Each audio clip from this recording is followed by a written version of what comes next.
The advocacy group that represents Acadians and francophones in P.E.I. says people who speak French cannot get French services as often as they should.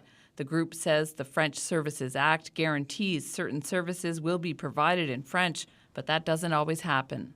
They have to still ask, explain, insist, and sometimes they're going to have to renounce or sometimes give up about accessing the services because it's not available. SAF'Ile says one day an office might have a bilingual person, but the next day there's no one. Robert Bullen says he was disappointed when he called the non-emergency 811 health phone number. He had been stung by a bee and wanted some basic info in French.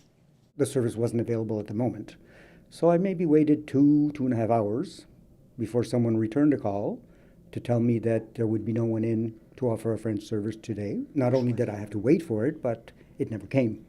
The Minister of Acadian and Francophone Affairs says the province has recently added more bilingual staff to 811 and that overall the goal is to provide many essential services in French.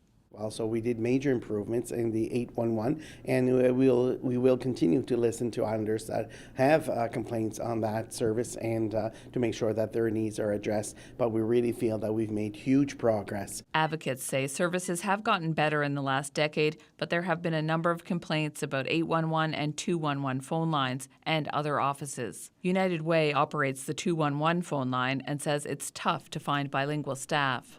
It's often we won't have somebody there who's French speaking to be able to answer the call.